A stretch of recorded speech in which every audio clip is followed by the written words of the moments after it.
Hello আসসালামু আলাইকুম guys, আজকে আমরা তৈরি করতে যাচ্ছি কলার গুড়। আমাদের থাম্বনেল দেখে হয়তো বুঝে গিয়েছেন আজকে আমরা তৈরি করব কলার গুড়। চলুন আমরা রেসিপিটি দেখে আসি। প্রথমে কলার গুড় তৈরি করার জন্য আমরা ভালো মানের কিছু কলা নিয়ে নিব। আমরা নিয়ে নিয়েছিলাম চাম্পা কলা। তারপর আমরা কলাগুলো থেকে কলার খোসাগুলো ছাড়িয়ে নিব। কলার খোসাগুলো সব ছাড়িয়ে নিয়েছি। এবার আমরা কলাগুলোকে খুব সুন্দর করে ব্লেন্ড করে নিব ব্লেন্ডারে, বা আপনারা চাইলে হাত দিয়ে চটকেও নিতে পারেন ভালোভাবে। আমি ব্লেন্ডার করে নিচ্ছি। এই তো আমরা ব্লেন্ডার জারে সবগুলো কলা নিয়ে নিলাম। এখন আমরা এক চিমটি চুন দিয়ে সবগুলো কলাকে ভালোভাবে ব্লেন্ড করে নেব। এটা হচ্ছে পান খাওয়ার চুন। তারপরে আমরা ব্লেন্ড করে এগুলোকে আধা ঘন্টার মতো রেখে দিব। এই তো আধা ঘন্টা পর ফিরে আসলাম। দেখুন কলা থেকে পানি ছেড়ে দিয়েছে। এবার একটি ভালো তয়লা বা সুতি কাপড়ের ভিতরে এগুলো নিয়ে ভালো করে চিপড়ে রসগুলো বের করে নেব। তারপরে কলার রসগুলো বের হয়ে যাবে এবং ছোবাগুলো ফেলে দিব। এই তো আমরা একটি সুতি কাপড়ের ভিতরে নিয়ে রসগুলো বের করে নিচ্ছি।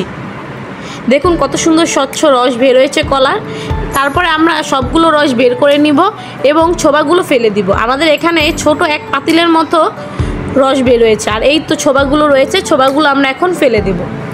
এগুলোর ভিতরে কোনো পরিমাণে রস নেই, আমরা খুব ভালো করে চটকে চিপড়ে নিয়েছি।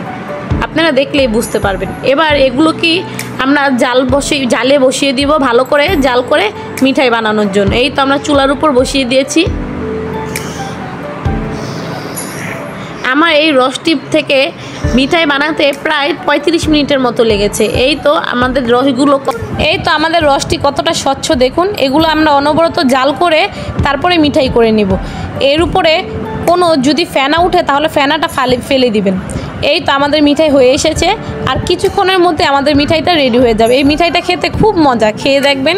এই তো দেখুন কত সুন্দর মিঠাই হয়েছে। আমরা এখানে 6 আলি কলা নিয়েছিলাম, তার থেকে 1 বাটির মতো মিঠাই পেয়েছি আমি।